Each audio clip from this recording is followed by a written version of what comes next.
ਇਹ ਫਾਰਮੂਲੇ ਸ਼ੁਰੂ ਕਰਵਾਉਣ ਤੋਂ ਪਹਿਲਾਂ ਮੈਂ ਤੁਹਾਨੂੰ ਇੱਕ ਜ਼ਰੂਰੀ ਹਦਾਇਤ ਦੇਣੀ ਹੈਗੀ ਆ ਕਿ ਤੁਸੀਂ ਇਹ ਫਾਰਮੂਲੇ ਪਹਿਲਾਂ ਕਾਪੀ 'ਚ ਨੋਟ ਕਰ ਲੈਣੇ ਹੈਗੇ ਨੇ ਸਾਰੇ। ਇਹ ਸਾਰਾ ਜੋ ਆਪਣੇ ਕੋਲ ਨੋਟਸ ਹੈਗੇ ਨੇ ਪਹਿਲਾਂ ਕਾਪੀ 'ਤੇ ਨੋਟ ਕਰਕੇ ਫਿਰ ਕਾਪੀ ਨਾਲ ਖੋਲ੍ਹ ਕੇ ਇਹਦੇ ਵੀਡੀਓ ਦੇਖ ਕੇ ਫਿਰ ਇਸ ਨੂੰ ਪ੍ਰੋਪਰ ਸਮਝਣਾ ਹੈਗਾ। ਸਾਰੇ ਵਿਦਿਆਰਥੀਆਂ ਨੂੰ ਸਤਿ ਸ਼੍ਰੀ ਅਕਾਲ। ਆਪਣਾ ਅੱਜ ਦਾ ਟੌਪਿਕ ਜੋ ਮੈਂ ਕਰਵਾਉਣਾ ਹੈ ਉਹ Newton forward difference interpolation formula ਅਤੇ ਬੈਕਵਰਡ ਡਿਫਰੈਂਸ ਇੰਟਰਪੋਲੇਸ਼ਨ ਫਾਰਮੂਲਾ। ਇਹ ਦੋਨੇ ਫਾਰਮੂਲੇ ਦੇ ਪ੍ਰੂਫ ਆਪਾਂ ਸਮਝਣੇ ਹੈਗੇ ਨੇ। ਸਭ ਤੋਂ ਪਹਿਲਾਂ ਆਪਾਂ Newton forward difference interpolation formula ਕਰ ਰਹੇ ਹਾਂ। ਇਹ ਆਪਾਂ ਨੇ ਓਵਰਆਲ 5-6 ਫਾਰਮੂਲੇ ਕਰਨੇ ਇਹਦੇ ਪੂਰੇ ਚੈਪਟਰ ਦੇ ਵਿੱਚ, ਜੋ ਆਪਣਾ ਲਾਸਟ ਟੌਪਿਕ ਨੇ। ਇਹਨਾਂ ਵਿੱਚ ਹੈ ਕੀ ਆ ਕਿ ਜਿਵੇਂ ਮੰਨ ਲਓ ਆਪਾਂ ਨੂੰ x0 ਵਾਸਤੇ y0 ਗਿਵਨ ਆ, x1 ਵਾਸਤੇ y1 ਗਿਵਨ ਆ, x2 ਵਾਸਤੇ y2 ਗਿਵਨ ਆ, x3 ਵਾਸਤੇ y3 ਗਿਵਨ ਆ। ਆਪਣਾ ਸਾਰਿਆਂ 'ਚ ਮੇਨ ਫੋਕਸ ਇਹ ਆ ਕਿ ਆਪਾਂ ਨੇ ਇੱਕ ਅਜਿਹੀ ਪੋਲੀਨੋਮੀਅਲ ਫਾਈਂਡ ਕਰਨੀ ਹੈਗੀ ਆ ਜਿਹਦੇ ਵਿੱਚ ਆਪਾਂ ਜੇ x0 ਭਰੀਏ ਤਾਂ y0 ਆਵੇ ਆਂਸਰ, x1 ਭਰੀਏ y1 ਆਵੇ, x2 ਭਰੀਏ y2 ਆਵੇ, x3 ਭਰੀਏ y3। ਇੱਕ ਪੋਲੀਨੋਮੀਅਲ ਫਾਈਂਡ ਕਰਨੀ ਆ ਆਪਾਂ ਨੇ। ਅਤੇ ਪੋਲੀਨੋਮੀਅਲ ਫਾਈਂਡ ਕਰਨ ਦੇ ਅਲੱਗ-ਅਲੱਗ ਤਰੀਕੇ ਨੇ। ਸਭ ਤੋਂ ਪਹਿਲਾ ਤਰੀਕਾ ਜਿਹੜਾ ਕਰਨਾ ਹੈਗਾ ਆਪਾਂ ਨੇ ਉਹ ਹੈਗਾ Newton's forward difference interpolation formula. ਇਹਦੇ ਵਿੱਚ ਆਪਾਂ ਨੇ ਸਟੇਟਮੈਂਟ ਪੜ੍ਹਦੇ ਹਾਂ ਆਪਾਂ, ਇਹਦੇ ਵਿੱਚ ਇਹ 'ਚ ਪੋਲੀਨੋਮੀਅਲ ਫਾਈਂਡ ਕਰੀਏ। ਹਰੇਕ ਜਿੰਨੇ ਵੀ ਆਪਾਂ ਫਾਰਮੂਲੇ ਕਰਾਂਗੇ ਸਾਰਿਆਂ 'ਚ ਪੋਲੀਨੋਮੀਅਲ ਫਾਈਂਡ ਕਰਾਂਗੇ ਜੋ ਇਹਨੂੰ ਸੈਟਿਸਫਾਈ ਕਰੇਗੀ, ਅਤੇ ਹਰੇਕ ਦਾ ਅਲੱਗ-ਅਲੱਗ ਤਰੀਕਾ ਹੋਊਗਾ। ਉਸ ਹਿਸਾਬ ਨਾਲ ਫਿਰ ਇਹ ਫਾਰਮੂਲੇ ਬਣੀ ਜਾਣਗੇ। ਅਤੇ ਪਹਿਲਾ ਫਾਰਮੂਲਾ ਕਰ ਰਹੇ ਹਾਂ ਆਪਾਂ Newton forward difference interpolation formula. ਇਹ ਸਟੇਟਮੈਂਟ ਹੈਗੀ ਪੇਪਰ ਸਟੇਟਮੈਂਟ ਪ੍ਰੂਫ ਆ ਸਕਦਾ।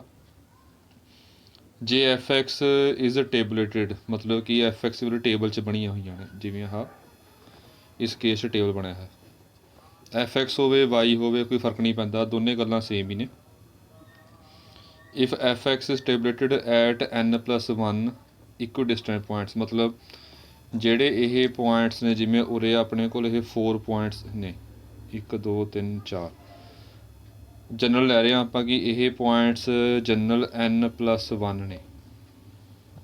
ਅਤੇ ਹੋਰ ਕੀ ਗਿਵਨ ਆਪਾਂ ਇਹਦੇ ਵਿੱਚ ਕਿ ਇਕੁਇਡਿਸਟੈਂਟ ਪੁਆਇੰਟ ਨੇ x0 x1 x2 xn, ਇਹਦੀ ਸਪੇਸਿੰਗ h ਆ। ਇਹਦਾ ਮਤਲਬ ਇਹ ਹੈਗਾ ਕਿ x0 ਅਤੇ x1 ਦੇ ਵਿੱਚ ਡਿਫਰੈਂਸ ਹੋਊਗਾ ਉਹ ਵੀ h ਹੋਊਗਾ, x1 ਅਤੇ x2 ਦੇ ਵਿੱਚ ਡਿਫਰੈਂਸ h ਹੋਊਗਾ, x2 ਅਤੇ x3 'ਚ ਡਿਫਰੈਂਸ h, ਸਾਰੇ ਡਿਫਰੈਂਸ ਸੇਮ ਆ। ਇਹ ਗੱਲ ਧਿਆਨ ਰੱਖਣੀ ਹੈ। ਅਤੇ ਕੋਰਸਪੋਂਡਿੰਗ ਵੈਲਿਊ ਉਵੇਂ x0 ਵਾਸਤੇ ਵੈਲਿਊ y0 ਆ, x1 ਵਾਸਤੇ y1 ਆ, x2 ਵਾਸਤੇ y2, xn ਵਾਸਤੇ yn। ਇਹ ਵੈਲਿਊਜ਼ ਗਿਵਨ ਨੇ ਆਪਾਂ ਨੂੰ। ਚਲੋ ਆਪਾਂ ਨੇ ਇਹ ਦੇਖਣਾ ਹੈਗਾ, ਇਹ 'ਚ ਸ਼ੋਅ ਕਰਨਾ ਕਿ ਜਿਹੜੀ y ਜਾਂ ਐਫ ਐਕਸ ਦੀ ਵੈਲਿਊ ਹੋਊਗੀ ਉਹ ਆਹ ਵੈਲਿਊ ਹੋਊਗੀ y0 p ਡੈਲਟਾ y0। ਇਹ ਵੈਲਿਊ ਆਪਾਂ ਨੇ ਪ੍ਰੂਵ ਕਰਨੀ ਹੈ। ਅਤੇ p ਜਿਹੜਾ ਹੋਊਗਾ x - x0/h ਦੇ ਬਰਾਬਰ ਗਿਵਨ ਆਪਾਂ ਨੂੰ। ਹੁਣ ਇਹ ਗੱਲ ਧਿਆਨ ਰੱਖਣੀ ਆ ਵੀ ਕਿ ਆਪਣੇ ਕੋਲ ਇਹ ਪੋਲੀਨੋਮੀਅਲ ਉਹ ਪੋਲੀਨੋਮੀਅਲ ਹੈਗਾ ਜਿਹੜਾ ਇਹਨੂੰ ਸੈਟਿਸਫਾਈ ਕਰਾਂ। ਮਤਲਬ x0 ਭਰਾਂਗੇ ਇਹਦੇ ਵਿੱਚ ਤਾਂ ਇਹ y0 ਆਏਗਾ, x1 ਭਰਾਂਗੇ ਆਪਾਂ ਇਹਦੇ ਵਿੱਚ ਇਹ y1 ਆਊਗਾ, x2 ਭਰਾਂਗੇ ਆਪਾਂ ਇਹ y2। ਮੈਂ ਦੁਬਾਰਾ ਰਿਪੀਟ ਕਰਾਂ, ਹਰੇਕ ਮੈਥਡ ਦੇ ਵਿੱਚ ਬਸ ਇਹ ਫਰਕ ਹੋਊਗਾ, ਹਰੇਕ ਨੇ ਆਪਣੇ ਤਰੀਕੇ ਨਾਲ ਆਪਣੇ ਤਰੀਕੇ ਨਾਲ ਪੋਲੀਨੋਮੀਅਲਸ ਫਾਈਂਡ ਕਰੀਆਂ ਹੋਈਆਂ ਨੇ। ਅਤੇ ਇਹ ਨਿਊਟਨ ਫਾਰਵਰਡ ਦੇ ਪਹਿਲਾਂ ਪ੍ਰੂਫ ਕਰ ਰਹੇ ਹਾਂ ਆਪਾਂ। ਮੇਰਾ ਪ੍ਰੂਫ ਦੇਖਦੇ ਹਾਂ ਆਪਾਂ ਕਿ ਮੰਨ ਲਓ ਕਿ ਜਿਹੜੀ ਅਪਰੋਕਸੀਮੇਟ ਪੋਲੀਨੋਮੀਅਲ ਹੈਗੀ ਆ ਉਹਨੂੰ ਆਪਾਂ φn ਲੈ ਲਿਆ। φn ਆਪਾਂ ਵੈਸੇ ਤਾਂ ਮੰਨ ਰਹੇ ਹੈਗੇ ਕਿ ਇਹ ਡਿਗਰੀ n ਕਰਕੇ φn ਲੈ ਲਿਆ ਆਪਾਂ ਨੇ, ਸੱਚ ਦੈਟ ਕਿ ਐਫ ਐਕਸ ਅਤੇ φn ਸੇਮ ਹੀ ਆ। ਮਤਲਬ ਐਗਰੀ ਐਟ ਟੇਬਲੇਟਡ ਪੁਆਇੰਟ। ਐਗਰੀ ਮਤਲਬ ਕਿ ਐਫ ਐਕਸ ਅਤੇ φn ਇੱਕੋ ਚੀਜ਼ ਆ। ਇੱਕੋ ਚੀਜ਼ ਦਾ ਮਤਲਬ ਕੀ ਹੋ ਗਿਆ, ਜਿਵੇਂ ਆਪਾਂ ਉਰੇ ਕਿਹਾ ਸੀਗਾ ਕਿ x0 ਭਰ ਕੇ y0 ਆ ਰਿਹਾ, ਐਫ ਐਕਸ ਦੀ ਵੈਲਿਊ ਆ। ਜੇ x0 ਭਰਿਆ ਤਾਂ y0 ਆ ਰਿਹਾ। ਉਵੇਂ ਇਹਦੇ ਵਿੱਚ ਆ, ਜੇ ਆਪਾਂ φn ਦੇ ਵਿੱਚ x0 ਭਰਾਂਗੇ ਤਾਂ ਇਹ ਵੀ y0 ਆਏਗਾ। ਇਹ ਮੰਨਿਆ ਹੋਇਆ ਆਪਾਂ ਨੂੰ। ਆਹ ਚੈੱਕ ਕਰ ਲੈਣੇ ਆਪਾਂ ਉਰੇ i = 0 ਵਾਸਤੇ। ਮਤਲਬ ਕਿ ਜੇ x0 ਭਰਾਂਗੇ ਤਾਂ y0 ਆਊਗਾ, ਜੇ x1 ਭਰਾਂਗੇ ਤਾਂ y1 ਆਊਗਾ, ਜੇ x2 ਭਰਾਂਗੇ ਤਾਂ y2 ਹੋਊਗਾ, ਜੇ x3 ਭਰਾਂਗੇ ਤਾਂ y3 ਆਊਗਾ। ਇੱਕੋ ਚੀਜ਼ ਆ, ਮਤਲਬ ਦੋਨੇ ਸੇਮ ਨੇ, ਇਹ ਆਪਾਂ ਮੰਨਿਆ ਹੈ। ਅਤੇ ਜਿਹੜੀ ਆਹ ਕੰਡੀਸ਼ਨ ਦਾ ਵੈਸੇ ਨਾਮ ਹੁੰਦਾ ਇੰਟਰਪੋਲੇਟਰੀ ਕੰਡੀਸ਼ਨਸ ਕਹਿੰਦੇ ਹੈਗੇ ਆਪਾਂ ਇਹਨੂੰ। ਅਤੇ ਇਹ ਨੋਟ ਪਹਿਲਾਂ ਪੜ੍ਹਿਆ ਕਿ ਆਪਾਂ ਨੇ ਇਹ 'ਚ ਕੁਐਸਚਨ ਕਰਨਾ ਕਿ ਮੈਂ ਦੱਸਿਆ ਹੋਣੀ ਕਿ ਜੇ ਪੋਲੀਨੋਮੀਅਲ ਫਾਈਂਡ ਕਰਨਾ ਹੈਗਾ ਆਪਾਂ ਨੇ ਕਿ x ਨੋਟ ਭਰ ਕੇ y ਨੋਟ ਆਵੇ, ਅਤੇ ਐਫ ਐਕਸ ਦੀ ਥਾਂ ਆਪਾਂ ਫਾਈ ਐਨ ਐਕਸ ਲਿਆ ਹੈਗਾ, ਕੋਈ ਫਰਕ ਨਹੀਂ ਪੈਂਦਾ, ਸੇਮ ਹੀ ਚੀਜ਼ ਹੈ। ਹੁਣ ਇਹਦੇ ਵਿੱਚ ਜਿਹੜੇ ਓਵਰਆਲ ਜਿੰਨੇ ਮੈਥਡ ਕਰਾਂਗੇ ਉਹਨਾਂ ਵਿੱਚ ਮੋਸਟਲੀ ਫਾਈ ਐਨ ਐਕਸ ਡਿਪੈਂਡ ਕਰੇਗਾ। ਜਿੰਨੇ ਮੈਥਡ ਪੜ੍ਹਾਂਗੇ ਆਪਾਂ 4-5 ਮੈਥਡ, ਉਹਨਾਂ 'ਚ ਫਾਈ ਐਨ ਐਕਸ ਹਰੇਕ ਨੇ ਅਲੱਗ-ਅਲੱਗ ਤਰੀਕੇ ਨਾਲ ਮੰਨਿਆ ਹੋਇਆ। ਜਿੰਨੇ ਮੈਥਡ ਆਉਣਗੇ ਉਹ ਹਰੇਕ ਮੈਥਡ 'ਚ ਫਾਈ ਐਨ ਐਕਸ ਦੀ ਮੇਨ ਪ੍ਰੋਬਲਮ ਹੈਗੀ ਹੈ, ਹਰੇਕ 'ਚ ਅਲੱਗ-ਅਲੱਗ ਹੋਊਗਾ। ਅਤੇ ਇਹਦੇ ਵਿੱਚ ਜਿਹੜਾ ਫਾਈ ਐਨ ਐਕਸ ਆਪਾਂ ਇੱਦਾਂ ਮੰਨਿਆ ਹੈਗਾ A naught A1 x minus x naught A2 x minus x naught x minus x1 A3 x minus x naught x minus x1 x minus x2 up to so on AN x minus x naught x minus x1 x minus x2 x minus n minus 1। ਤੁਸੀਂ check ਕਰ ਸਕਦੇ ਹੈਗੇ ਹੋ ਕਿ ਜਿਹੜੀਆਂ ਆਹ terms ਨੇ overall, ਇਹ ਉਰੋਂ ਤੋਂ ਲੈ ਕੇ ਉਰੇ ਤੱਕ ਟਰਮਸ, ਉਰੋਂ ਤੋਂ ਲੈ ਕੇ ਉਰੇ ਤੱਕ ਟਰਮਸ ਇਹ n-1 ਨੇ। ਇੱਕ ਟਰਮ ਹੋਰ ਐਕਸਟਰਾ ਆ ਗਈ ਇਹਦੇ ਵਿੱਚ, ਤਾਂ ਟੋਟਲ ਓਵਰਆਲ ਜਿਹੜੀਆਂ ਹੋਣਗੀਆਂ n ਟਰਮਸ ਹੋਣਗੀਆਂ। ਜੇ n ਟਰਮਸ ਹੋਣਗੀਆਂ ਤਾਂ ਮਲਟੀਪਲਾਈ ਕਰਾਂਗੇ ਤਾਂ x ਦੀ ਪਾਵਰ n ਆਊਗੀ ਹਾਈਐਸਟ ਪਾਵਰ, ਤਾਂ ਇਹ ਪੋਲੀਨੋਮੀਅਲ ਹੋਊਗੀ, ਡਿਗਰੀ n ਦੀ ਹੈ। ਹਰੇਕ ਕੁਐਸਚਨ ਵਿੱਚ ਬਸ ਉਰੇ ਫਰਕ ਪਏਗਾ ਕਿ ਹਰੇਕ ਮੈਥਡ 'ਚ ਫਾਈ ਐਨ ਐਕਸ ਅਲੱਗ-ਅਲੱਗ ਮੰਨਿਆ ਹੋਇਆ। ਬਾਕੀ ਮੋਸਟਲੀ ਤਕਰੀਬਨ ਸਾਰੇ ਮੈਥਡ ਜਿੰਨੇ 5-6 ਮੈਥਡ ਪੜ੍ਹਨੇ, ਬਾਕੀ ਸਾਰਿਆਂ ਦੇ ਪ੍ਰੂਫ ਇੱਕੋ ਜਿਹਾ ਹੀ ਹੈ, ਸੇਮ। ਜੋ ਇਹ ਪ੍ਰੂਫ ਪੜ੍ਹਦੇ ਹਾਂ ਪਹਿਲਾਂ ਆਪਾਂ। ਹੁਣ ਇਹ 'ਚ ਕਰਨਾ ਕੀ ਆ, ਮੇਨ ਆਪਾਂ ਨੇ A naught A1 A2 A3 AN ਇਹ ਕੌਂਸਟੈਂਟ ਦੀ ਵੈਲਿਊ ਕੱਢਣੀ ਹੈਗੀ ਹੈ। ਅਤੇ ਕੱਢਣੀ ਕਿੱਥੋਂ ਹੈਗੀ ਆ ਕਿ ਆਪਾਂ ਨੂੰ ਆਹ ਚੀਜ਼ ਗਿਵਨ ਆ, ਮਤਲਬ ਇਹਦੇ 'ਚ ਪਹਿਲਾਂ ਆਪਾਂ ਨੇ I ਨੂੰ 0 ਭਰਿਆ ਤਾਂ ਕੰਡੀਸ਼ਨ ਕੀ ਬਣੇਗੀ, phi n x not equal to y not. ਇਹਦੇ ਵਿੱਚ ਆਪਾਂ ਨੇ ਹੁਣ ਨੰਬਰਿੰਗ 3 ਦੇ ਵਿੱਚ x ਨੂੰ x ਨੋਟ ਭਰਤਾ, ਦੇਅਰਫੋਰ ਇਹਦੇ ਵਿੱਚ ਭਰੀ ਵੈਲਿਊ ਇਹ ਤਾਂ A ਨੋਟ ਹੀ ਆ ਗਿਆ। ਜੋ ਇਹਦੇ ਵਿੱਚ ਭਰੀ ਵੈਲਿਊ ਆਪਾਂ ਨੇ ਚੈੱਕ ਕਰ ਸਕਦੇ ਹਾਂ ਕਿ x ਨੋਟ ਭਰਾਂਗੇ ਇਹ 0 ਹੋ ਜਾਏਗਾ, ਆ ਵੀ 0 ਹੋ ਜਾਏਗਾ। ਇਹ ਸਾਰੀਆਂ ਵੈਲਿਊ ਜਿਹੜੀਆਂ ਹੈਗੀਆਂ ਨੇ ਆਪਣੇ ਕੋਲ 0 ਆਉਣਗੀਆਂ। ਅਤੇ ਜਿਹੜਾ ਫਾਈ ਐਨ ਐਕਸ ਨੋਟ ਹੈਗਾ ਇਹ ਆਪਾਂ ਮੰਨੀ ਹੋਇਆ ਹੈਗਾ ਕਿ ਫਾਈ ਐਨ ਐਕਸ ਨੋਟ ਦੀ ਵੈਲਿਊ y ਨੋਟ ਆਊਗੀ, ਵੀ ਆਪਾਂ ਲਈ ਹੋਈ ਹੈਗੀ ਆ। ਇਸ ਕਰਕੇ ਇਹ 'ਚ ਵੈਲਿਊ y ਨੋਟ ਭਰਤੀ ਆਪਾਂ ਨੇ, y ਨੋਟ ਭਰ ਕੇ A note the value y note ਆ ਗਈ, A ਨੋਟ ਨਿਕਲ ਗਿਆ। ਬਸ ਇੱਦਾਂ ਹੀ ਆਪਣੇ ਜਸਟ ਵੈਲਿਊਜ਼ ਭਰਨੀਆਂ ਨੇ। ਹੁਣ x1 ਭਰ ਲਵਾਂਗੇ, ਜੋ ਆਪਾਂ x1 ਭਰਾਂਗੇ ਉਹ ਪਿੱਛੋਂ ਦੇਖ ਲੈਣੇ। ਜਦੋਂ x1 ਭਰਿਆ ਆਪਾਂ ਨੇ ਇਹ ਤਾਂ ਐਜ਼ ਇਟ ਇਜ਼ ਆ ਜਾਏਗਾ, ਇੱਥੇ ਆਊਗਾ, ਇੱਥੇ x1 ਆ ਜਾਏਗਾ, ਇਹ 0 ਨਹੀਂ ਹੋਊਗਾ, ਇਹ 0 ਹੋ ਜਾਏਗਾ, ਇਹ 0 ਆ ਵੀ 0, ਮਤਲਬ ਸਿਰਫ ਪਹਿਲੀਆਂ 2 ਟਰਮ ਬਚਣਗੀਆਂ ਆਪਣੇ ਕੋਲ। ਤਾਂ ਪਹਿਲੇ 2 ਟਰਮ ਬਚ ਗਈਆਂ, ਇਹ ਵੈਲਿਊ y1 ਦੇ ਇਕੁਅਲ ਆ, ਇਹਦੇ ਵਿੱਚੋਂ ਆਪਾਂ A1 ਫਾਈਂਡ ਕਰਨਾ, ਉਵੇਂ ਆ 2 ਟਰਮ ਬਚ ਗਈਆਂ। A ਨੋਟ ਦੀ ਵੈਲਿਊ ਆਪਾਂ ਨੂੰ y ਨੋਟ ਪਤਾ ਹੈਗੀ ਆ, ਇਹ ਵੈਲਿਊ ਭਰਤੀ ਆਪਾਂ ਨੇ, ਇਹਨੂੰ ਚੱਕ ਕੇ ਆਪਾਂ ਦੂਜੇ ਪਾਸੇ ਲੈ ਕੇ ਸਬਟਰੈਕਟ ਕਰਤਾ, ਇਹ ਡਿਵਾਈਡ ਕਰ ਲਿਆ ਆਪਾਂ ਨੇ, ਇਹ A1 ਦੀ ਵੈਲਿਊ ਆ ਗਈ। ਇਹਨੂੰ ਆਪਾਂ ਨੇ ਹੋਰ ਸਿੰਪਲੀਫਾਈ ਕਰਨਾ, ਥੋੜ੍ਹਾ ਜਿਹਾ ਹੋਰ ਸਿੰਪਲੀਫਾਈ ਤਾਂ ਕਰਨਾ ਹੈਗਾ ਆਪਾਂ ਨੇ, ਜਿਹੜਾ ਆਪਾਂ ਪ੍ਰੂਫ ਕਰਨਾ ਹੈਗਾ ਫਾਰਮੂਲਾ, ਉਹਦੇ ਵਿੱਚ ਫਾਰਵਰਡ ਡਿਫਰੈਂਸ ਆ ਰਿਹਾ, ਇੱਕ ਤਾਂ ਇਹ ਇੰਟਰੋਡਿਊਸ ਕਰਨਾ ਆਪਾਂ, ਇਹ ਲੈ ਕੇ ਆਉਣੇ ਨੇ। ਇੱਕ ਆਨਸਰ P ਵਿੱਚ ਆ ਰਿਹਾ, ਕਿਤੇ ਵੀ x ਨਹੀਂ ਹੈਗਾ, x ਕਿਤੇ ਵੀ ਨਹੀਂ ਹੈਗਾ। ਚਲੋ ਇਹ ਥੋੜ੍ਹਾ ਜਿਹਾ ਮੋਡੀਫਾਈ ਕਰਨ ਵਾਸਤੇ ਆਪਾਂ ਇਹ ਵੈਲਿਊ ਕਨਵਰਟ ਕਰਨੀ ਹੈ ਫਾਰਵਰਡ ਡਿਫਰੈਂਸ ਦੇ ਵਿੱਚ, ਡੈਲਟਾ ਵਿੱਚ।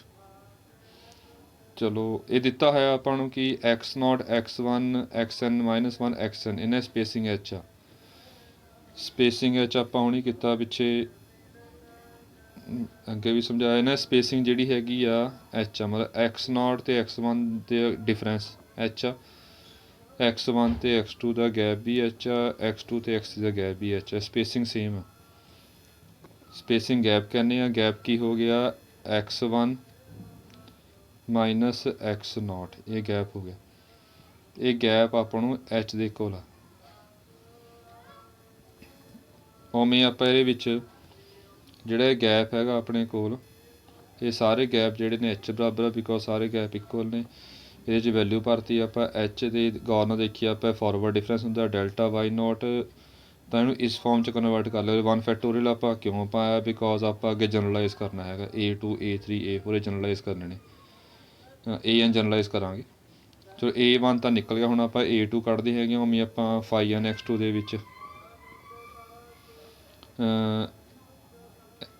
φn ਦੇ ਵਿੱਚ ਆਪਾਂ x2 ਵੈਲਿਊ ਭਰਤੀ, ਜੋ φn ਦੇ ਵਿੱਚ ਆਪਾਂ ਹੁਣ x2 ਵੈਲਿਊ ਭਰਾਂਗੇ, ਪਿੱਛੇ ਦੇਖ ਸਕਦੇ ਜੇ x2 ਵੈਲਿਊ ਭਰਾਂਗੇ ਇੱਕ ਆਹ ਟਰਮ ਆਏਗੀ, ਇੱਕ ਆਹ ਟਰਮ ਆਏਗੀ, ਇੱਕ ਆਹ ਟਰਮ ਆਏਗੀ, A ਦੇ ਵਿੱਚ x2 ਭਰਾਂਗੇ ਤਾਂ 0 ਕਰ ਦੇਗਾ, ਐਂ ਬਾਕੀ ਸਾਰੇ 0, 3 ਟਰਮ ਬਚਣਗੀਆਂ ਇਕੱਲੀਆਂ।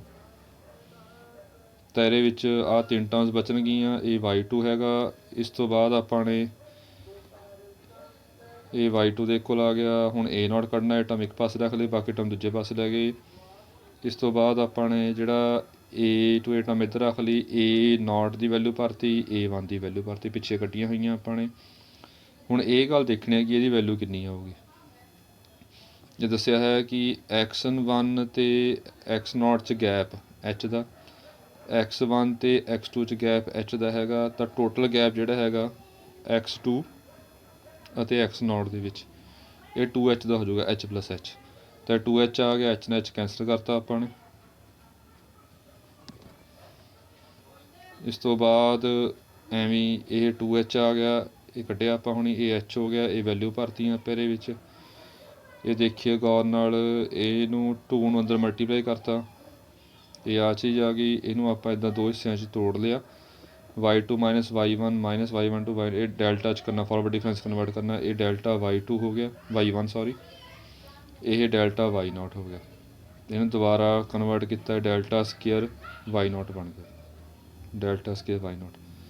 ਤਾਂ ਇਹ ਟਰਮ ਚੱਕ ਕੇ ਆਪਾਂ ਨੀਚੇ ਲੈ ਗਏ ਉੱਧਰਲੇ ਪਾਸੇ। ਤਾਂ A2 ਦੀ ਵੈਲਿਊ ਜਿਹੜੀ ਹੈਗੀ ਉਹ delta square y0 upon 2 factorial h square ਲਿਖਿਆ, 2 ਫੈਕਟੋਰੀਅਲ ਪਾ ਲਿਆ ਆਪਾਂ ਨੇ। ਇਸ ਤੋਂ ਬਾਅਦ ਇੱਦਾਂ ਹੀ ਆਪਾਂ ਸੋਨ ਸੋਲਵ ਕਰੀ ਜਾਣਾ ਹੈਗਾ। ਹੁਣ ਦੇਖੋ ਗੌਰ ਨਾਲ ਦੇਖੀਏ ਆਪਾਂ, A1 ਦੇ ਵਿੱਚ ਡੈਲਟਾ ਦੀ ਪਾਵਰ 1 ਆ, ਉਰੇ A1 ਦੇ ਵਿੱਚ ਡੈਲਟਾ ਦੀ ਪਾਵਰ 1 ਆ, h ਦੀ ਪਾਵਰ 1 ਆ ਅਤੇ 1 ਫੈਕਟੋਰੀਅਲ ਆ।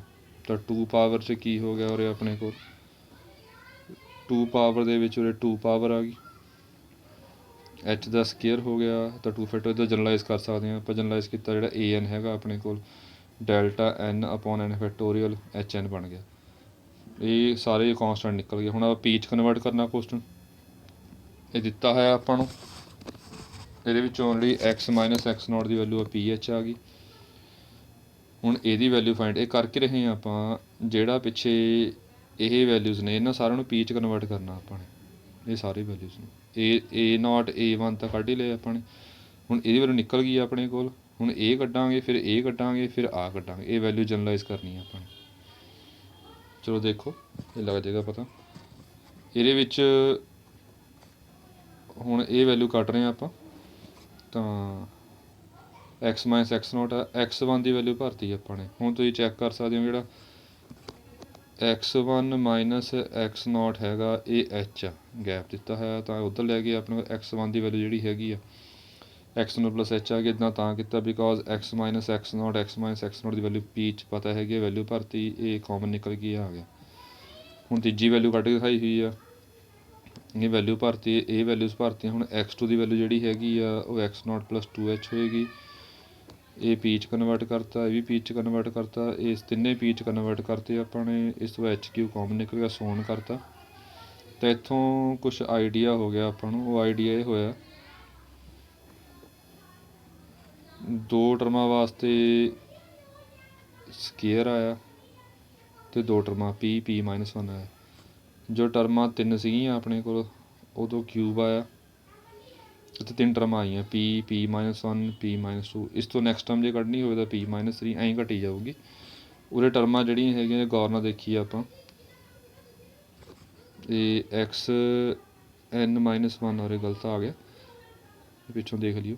ਇਹ ਟਰਮਾਂ ਜਿਹੜੀਆਂ ਹੈਗੀਆਂ ਓਵਰਆਲ ਪਿੱਛੇ ਕਾਊਂਟ ਕਰੀਏ ਅਸੀਂ, n ਟਰਮਾਂ ਨੇ, ਤਾਂ 1 2 3, ਇਹ n ਟਰਮਾਂ ਤੱਕ ਜਾਏਗਾ, h ਦੀ ਪਾਵਰ n ਆਏਗੀ ਨਾਲ। ਇਸ ਤੋਂ ਬਾਅਦ ਇਹ ਸਾਰੀਆਂ ਵੈਲਿਊ ਜਿਹੜੀਆਂ ਹੈਗੀਆਂ ਨੇ ਆਪਾਂ ਨੇ, ਇਹ ਵੈਲਿਊ ਪੁੱਟ ਕਰਨੀਆਂ ਨੇ।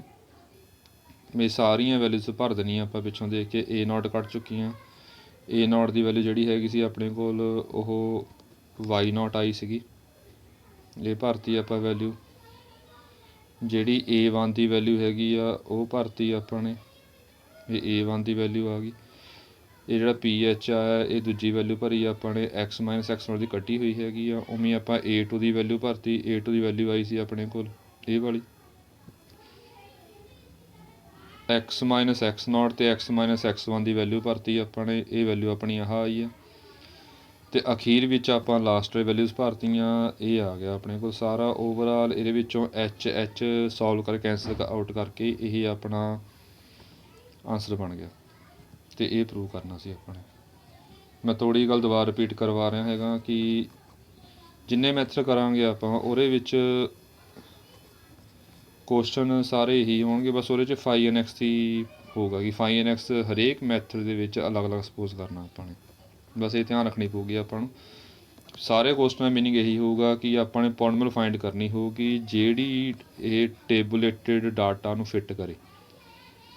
ਇੱਕ ਹੋਰ ਕਰਦੇ ਹਾਂ ਆਪਾਂ ਇਸ ਤੋਂ ਬਾਅਦ, ਇੱਕ ਹੋਰ ਹੈਗਾ ਫਾਰਮੂਲਾ ਜਿਹੜਾ ਮੈਂ ਕਰਵਾਉਣਾ ਹੈਗਾ, Newton backward difference interpolation formula. Backward difference ਤਾਂ ਕਹਿ ਰਹੇ ਹੈਗੇ ਬਿਕੋਜ਼ ਇਹਦੇ ਵਿੱਚ ਸਾਰੇ ਕਿਤੇ ਬੈਕਵਰਡ ਡਿਫਰੈਂਸ ਆ ਰਹੇ ਨੇ, ਤਾਂ ਬੈਕਵਰਡ ਡਿਫਰੈਂਸ ਕਿਹਾ। ਸਟੇਟਮੈਂਟ ਸਾਰੀ ਉਹੀ ਆ, f(x) ਟੇਬਲੇਟਡ ਹੈਗੀ n+1 ਇਕੁਇਡਿਸਟੈਂਟ ਪੁਆਇੰਟ, n+1 ਇਕੁਇਡਿਸਟੈਂਟ ਪੁਆਇੰਟ ਨੇ, ਉਵੇਂ ਸਪੇਸਿੰਗ h ਹੈਗੀ ਆ, ਕੋਰਸਪੋਂਡਿੰਗ ਵੈਲਿਊ ਇਹ ਨੇ। ਬਸ ਇਹ ਫਾਰਮੂਲਾ ਇਹ ਪ੍ਰੂਵ ਕਰਨਾ ਆਪਾਂ ਨੇ ਕਿ f(x) ਇਹਦੇ ਇਕੁਅਲ ਹੋਊਗਾ, ਇਹ ਪ੍ਰੂਵ ਕਰਨਾ ਆਪਾਂ ਨੇ।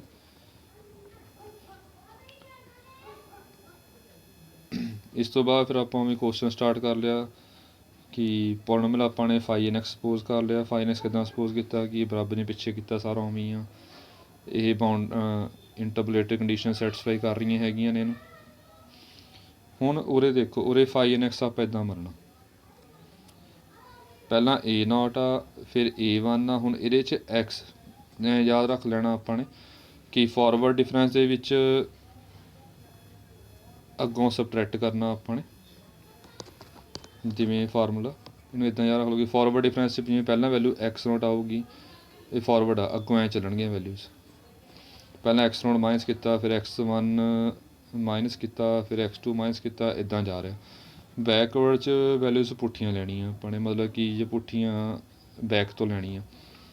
ਜਿਵੇਂ ਸਭ ਤੋਂ ਬੈਕ 'ਤੇ ਸਭ ਤੋਂ ਅਖੀਰ 'ਚ xn, ਫਿਰ xn-1 ਹੋਊਗੀ, ਫਿਰ xn-2 ਹੋਊਗੀ। ਅਤੇ ਇੱਦਾਂ ਕਰਨਾ ਹੈਗਾ। ਅਤੇ ਆਪਾਂ ਨੇ ਬੈਕ ਤੋਂ ਲੈਣੀਆਂ ਸ਼ੁਰੂ ਕੀਤੀਆਂ, xn ਹੋ ਗਿਆ, ਇਹ xn ਅਤੇ xn-1 ਲੈਣੇ ਦੇ ਵਿੱਚ, xn xn-1 xn-2 ਹੋ ਗਿਆ। ਹੁਣ ਉਰੇ ਧਿਆਨ ਰੱਖਣਾ ਇਹ x0 ਤੱਕ ਨਹੀਂ ਜਾਊਗਾ, ਇਹ x0 ਤੱਕ ਨਹੀਂ ਜਾਏਗਾ। ਇਹ ਤੁਸੀਂ ਆਪ ਦੇਖਣਾ ਕਿ ਆਪਣਾ ਮੇਨ ਕੰਮ ਕੀ ਆ, ਫਾਈ ਐਨ ਐਕਸ ਦੀ ਹਾਈਐਸਟ ਪਾਵਰ ਆਪਾਂ n ਰੱਖਣੀ ਹੈ। ਇਹ ਗੌਰ ਨਾਲ ਦੇਖੀਏ, ਇਹ ਟਰਮਸ ਪਹਿਲਾਂ n ਬਣ ਚੁੱਕੀਆਂ ਨੇ, 1 ਤੋਂ ਲੈ ਕੇ n ਤੱਕ। ਇਹਨੂੰ ਮਲਟੀਪਲਾਈ ਕਰਨਾ x ਦੀ ਪਾਵਰ n ਬਣ ਜਾਣੀ ਹੈ।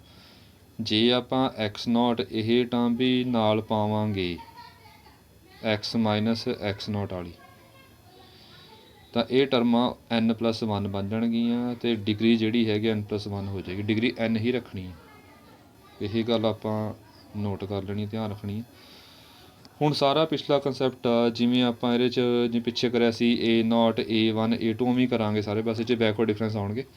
ਇਹਨਾਂ ਦੀ ਵੈਲਿਊਜ਼ ਕੱਢਾਂਗੇ ਆਪਾਂ, ਫਿਰ ਉਵੇਂ x - x1 n, x - xn, xn - xn-1 ਇਹਨੂੰ ਆਪਾਂ p 'ਚ ਕਨਵਰਟ ਕਰਨਾ ਹੈਗਾ।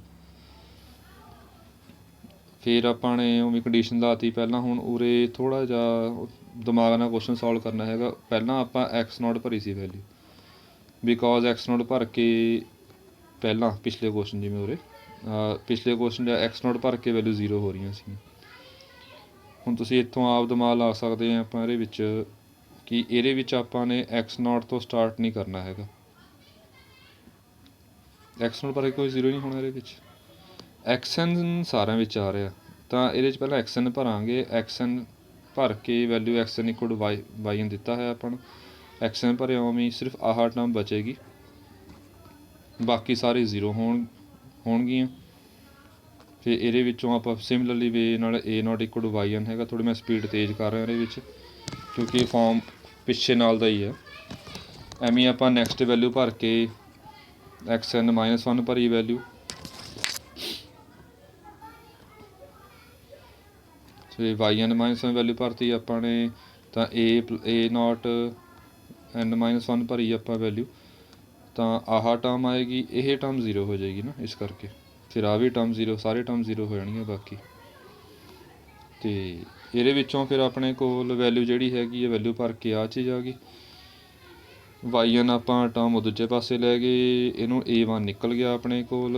ਹੁਣ ਥੋੜ੍ਹਾ ਦੇਖਿਓ, ਇਹਦੇ ਵਿੱਚੋਂ ਇਹ 'ਚੋਂ ਮਾਈਨਸ ਕਾਮਨ ਕੱਢਿਆ, ਇਹ 'ਚੋਂ ਮਾਈਨਸ ਕਾਮਨ ਕੱਢਿਆ, ਮਾਈਨਸ ਕੈਂਸਲ ਕਰਕੇ ਫਿਰ ਆਹ ਟਰਮ ਬਣਾਈ ਹੈ, ਕਿਉਂਕਿ yn-1 ਇਹ ਡੈਲਟਾ ਬੈਕਵਰਡ ਡਿਫਰੈਂਸ ਵਾਲਾ ਡੈਲਟਾ yn ਹੁੰਦਾ, ਅਤੇ xn-1 h ਆ, ਬਿਕੋਜ਼ ਇਹ ਸਾਰੇ ਜਿਹੜੇ ਹੈਗੇ ਨੇ x0 x1 xn-1 xn, ਇਹਨਾਂ ਸਾਰਿਆਂ 'ਚ ਗੈਪ h ਦਾ, ਤੇਰਾ ਗੈਪ h ਹੋਊਗਾ, ਮਤਲਬ ਜਿਹੜਾ ਡਿਫਰੈਂਸ ਜਿਹੜਾ ਹੈਗਾ ਉਹ h ਹੋਊਗਾ। ਉਵੇਂ ਵਨ ਫਿਟ ਰੂਲ ਆਪਾਂ ਤਾਂ ਪਾਇਆ ਕਿ ਸਿਮਿਟਰੀ ਬਣਾਉਣੀ ਹੈਗੀ ਹੈ। ਫਿਰ ਆਪਾਂ n-2 ਵੈਲਿਊ ਭਰਤੀ, ਇਹ ਦੇਖੋ n-2 ਵੈਲਿਊ ਭਰੀ ਹੋਈ ਹੈਗੀ ਆ।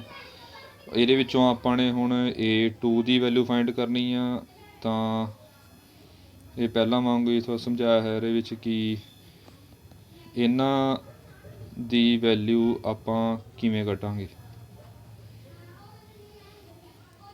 ਇਹਦੇ ਵਿੱਚ ਵੀ ਥੋੜ੍ਹਾ ਧਿਆਨ ਰੱਖਣਾ ਹੈਗਾ ਕਿ ਇਹਦੇ ਵਿੱਚ ਉਰੇ ਮਿਸ ਹੋ ਗਿਆ ਥੋੜ੍ਹਾ ਜਿਹਾ, ਇਹ xn ਆ, ਇਹ ਥੋੜ੍ਹਾ ਧਿਆਨ ਰੱਖਿਓ, x ਦੇ ਪੈਰ 'ਚ n ਆ, ਇਹ ਧਿਆਨ ਰੱਖਣਾ। ਅਤੇ ਇਹਦੇ ਵਿੱਚੋਂ ਵੀ ਆਪਾਂ ਨੇ ਸਮਝਾਇਆ ਹੈ ਕਿ ਇਹਨਾਂ ਦੋਨਾਂ 'ਚ ਗੈਪ h ਦਾ, ਇਹ ਗੈਪ h ਦਾ, ਇਹ ਗੈਪ 2h ਹੋ ਜਾਏਗਾ, ਮਤਲਬ xn-xn-2 2h ਹੋਊਗਾ, ਇਹ 2h ਹੋਏਗਾ, ਅਤੇ ਇਹ ਵੈਲਿਊ ਵੀ ਜਿਹੜੀ ਹੈਗੀ ਆ 2h ਹੋਏਗੀ। ਵੈਲਿਊ ਭਰਤੀਆਂ ਆਪਾਂ ਚੈੱਕ ਕਰ ਸਕਦੇ ਹਾਂ, ਇਹਦੀ ਵੈਲਿਊ 2h ਭਰਤੀ, ਇਹ ਵੀ 2h ਹੋ ਗਿਆ, ਇਹਦਾ ਗੈਪ h ਆ।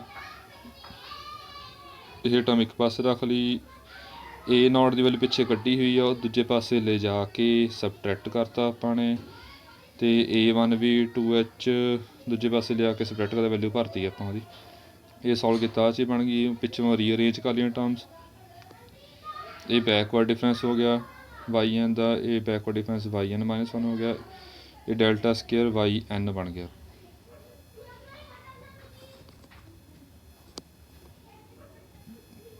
ਅਤੇ ਇਹਦੇ ਵਿੱਚੋਂ ਫਿਰ ਆਪਾਂ ਨੇ a2 ਦੀ ਵੈਲਿਊ ਕੱਢ ਲਈ, ਇਹ 2h ਸੀਗਾ, ਇਹ ਨੀਚੇ ਲੈ ਕੇ ਫਿਰ ਟੋਟਲ 'ਚ ਆਪਾਂ ਕਨਵਰਟ ਤਾਂ ਕੀਤਾ, ਪਹਿਲਾਂ ਵਾਂਗੂ ਆਪਾਂ ਜਨਰਲਾਈਜ਼ ਕਰ ਸਕੀਏ, ਜਨਰਲਾਈਜ਼ ਕਰਤਾ। ਹੁਣ ਪਹਿਲਾਂ ਵਾਂਗੂ ਹੀ ਆ, p ਦੀਆਂ ਵੈਲਿਊਜ਼ ਕੱਢਣੀਆਂ, p ਦਿੱਤਾ ਹੋਇਆ ਆਪਾਂ ਨੂੰ, ਇਹ xn-1 ਹੋ ਗਿਆ। ਹੁਣ ਅਗਲੀ ਵੈਲਿਊ ਕੱਢਾਂਗੇ, ਜਿਵੇਂ ਪਹਿਲਾਂ ਕੀਤਾ ਸੀ ਆਪਾਂ ਨੇ। ਇਹ ਆਪਣਾ ਮੇਨ ਫੋਕਸ ਕੀ ਆ ਹੁਣ, ਇਹ ਅਤੇ ਆਹ ਇਹ ਵੈਲਿਊਜ਼ ਕੱਢਣੀਆਂ। ਅਤੇ ਹੁਣ ਇਹ ਅਗਲੀ ਵੈਲਿਊ ਕੱਢ ਰਹੇ ਹੈਗੇ ਨੇ, ਉਵੇਂ ਪਹਿਲਾਂ ਵਾਂਗੂ ਆਪਣੇ ਕੋਲ ਇਹਦੀ ਵੈਲਿਊ ਪਤਾ ਆਪਾਂ ਨੂੰ। ਇਹਦੇ ਵਿੱਚ ਆਪਾਂ ਨੇ ਇੱਕ ਐਕਸ਼ਨ ਐਡ ਕਰ ਲਿਆ, ਇੱਕ ਐਕਸ਼ਨ ਸਬਟਰੈਕਟ ਕਰ ਲਿਆ, ਬਿਕੋਜ਼ ਇਹ ਵੈਲਿਊ p 'ਚ ਕਨਵਰਟ ਕਰਨੀ ਤਾਂ ਐਕਸ਼ਨ ਲੈ ਕੇ ਆਉਂਦਾ ਆਪਾਂ ਨੇ। ਇਹਦੀ ਵੈਲਿਊ ਆਪਣੇ ਕੋਲ h ਹੈਗੀ ਆ, ਉਵੇਂ h ਕੇ ਕਾਮਨ ਆ ਗਿਆ, ਅਤੇ p+1 ਬਣੇਗਾ, ਪਿਛਲੇ 'ਚ p-1 ਬਣਿਆ ਸੀ। ਉਵੇਂ ਫਿਰ ਆਪਾਂ ਨੈਕਸਟ ਵੈਲਿਊ ਕੱਢ ਲਈ, ਇਹ ਚੈੱਕ ਕਰ ਲਿਆ ਆਪਾਂ ਨੇ ਕਿ 2 ਟਰਮਾਂ ਵਾਸਤੇ 2 ਟਰਮਾਂ ਆਈਆਂ ਨੇ, ਪਹਿਲਾਂ ਵਾਂਗੂ ਜਨਰਲਾਈਜ਼ ਕਰ ਲਿਆ ਜੀ। h ਸਕੇਅਰ ਆਇਆ, ਜੇ ਟਰਮਾਂ n ਹੋਣਗੀਆਂ ਤਾਂ h ਦੀ ਪਾਵਰ n ਹੋਊਗਾ, ਟਰਮਾਂ ਜਿਹੜੀਆਂ ਹੈਗੀਆਂ ਉਹਦੇ n ਆਉਣਗੀਆਂ, ਉਹ ਚੈੱਕ ਕਰ ਸਕਦੇ ਹਾਂ ਆਪਾਂ। ਇਹ ਵੈਲਿਊਜ਼ ਪੁੱਟ ਕਰਤੀਆਂ ਉਵੇਂ, a0 a1 a2 an ਦੇ ਬਾਕੀ ਇਹ ਵੈਲਿਊਜ਼ ਪੁੱਟ ਕਰਤੀਆਂ ਸਾਰੀਆਂ। ਇਹ ਵੈਲਿਊਜ਼ ਪੁੱਟ ਕਰਨ ਤੋਂ ਬਾਅਦ ਫਿਰ ਆਪਾਂ ਨੇ ਇਹ ਸੋਲਵ ਕੀਤਾ। ਇਹ ਆਪਣੇ ਕੋਲ Newton backward difference interpolation formula proof ਹੋ ਗਿਆ। ਹੁਣ ਇਹ ਜਿਹੜੀ ਬੜੀ ਇੰਪੋਰਟੈਂਟ ਗੱਲ ਹੈ, ਜਿੰਨੇ ਵੀ ਆਪਾਂ ਅੱਗੇ ਉਹ ਕਰਾਂਗੇ, ਇਹ ਦੋਨੇ ਫਾਰਮੂਲੇ ਤਾਂ ਯੂਜ਼ ਹੋਣਗੇ ਕਿਉਂਕਿ 'ਚ ਕੰਡੀਸ਼ਨ ਪਹਿਲਾਂ ਆਪਾਂ ਮੰਨੀ ਹੋਈ ਹੈਗੀ ਆ।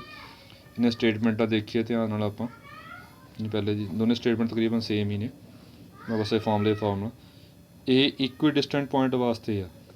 ਇਹ ਗੱਲ ਆਪਾਂ ਨੋਟ ਕਰ ਲੈਣੀ ਹੈ ਧਿਆਨ ਨਾਲ ਕਿ Newton forward difference interpolation formula ਅਤੇ ਬੈਕਵਰਡ ਡਿਫਰੈਂਸ ਇੰਟਰਪੋਲੇਸ਼ਨ ਫਾਰਮੂਲਾ, ਇਹ ਤਾਂ ਹੋਊਗਾ ਜੇ ਇਹਨਾਂ ਵਿੱਚ ਗੈਪ ਇਕੁਅਲ ਆ, ਤਾਂ ਇਹ ਲਾ ਸਕਦੇ ਹਾਂ।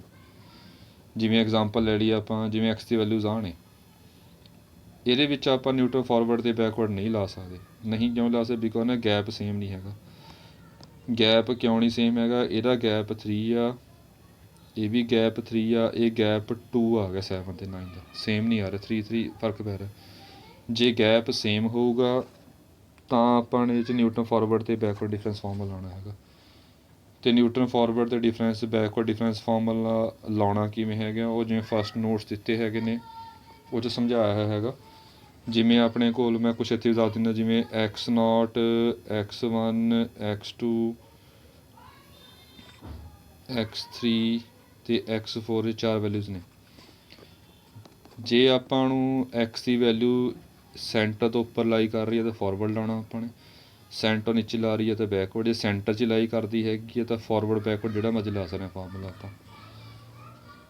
ਜੇ ਆਪਣੇ ਕੋਲ ਸੈਂਟਰ ਵਿੱਚ ਹੋਵੇ ਤਾਂ ਪ੍ਰੈਫਰੈਂਸ ਪਹਿਲਾਂ ਆਪਾਂ ਫਾਰਵਰਡ ਨੂੰ ਦੇਣੀ ਹੈ। Newton forward difference interpolation formula ਲਾਉਣਾ ਹੈਗਾ। ਜੇ ਤਾਂ ਸਟੇਟਮੈਂਟ 'ਚ ਮੈਂਸ਼ਨ ਕੀਤਾ ਹੋਇਆ ਕਿ ਨਿਊਟਨ ਫਾਰਵਰਡ ਲਾਓ ਜਾਂ ਬੈਕਵਰਡ, ਫਿਰ ਤਾਂ ਉਵੇਂ ਹੀ ਕਰਨਾ। ਜੇ ਨਹੀਂ ਮੈਂਸ਼ਨ ਕੀਤਾ, ਰੂਲ ਧਿਆਨ ਰੱਖਣਾ ਕਿ ਸੈਂਟਰ ਤੋਂ ਉੱਪਰ ਵੈਲਿਊ ਪੁੱਛੀ ਹੈਗੀ ਤਾਂ ਫਾਰਵਰਡ ਲਾਉਣਾ, ਨੀਚੇ ਬੈਕਵਰਡ। ਜੇ ਸੈਂਟਰ 'ਚ ਹੋਵੇ ਤਾਂ ਪ੍ਰੈਫਰੈਂਸ ਪਹਿਲਾਂ ਫਾਰਵਰਡ ਨੂੰ ਦੇਣੀ ਹੈ। ਅਤੇ ਇਹ ਆਪਣਾ ਇਹ ਫਾਰਮੂਲਾ ਪ੍ਰੂਫ ਹੈਗੇ ਨੇ ਫਾਰਮੂਲੇ ਦੇ। ਉਮੀਦ ਹੈ ਤੁਹਾਨੂੰ ਸਮਝ ਆ ਗਈ ਹੋਊਗੀ। ਜੇ ਨਹੀਂ ਸਮਝ ਆਈ ਹੈਗੀ ਤਾਂ ਆਪਣੇ ਡਾਊਟ ਮੇਰੇ ਨਾਲ ਸ਼ੇਅਰ ਕਰ ਲਿਓ। Thank you.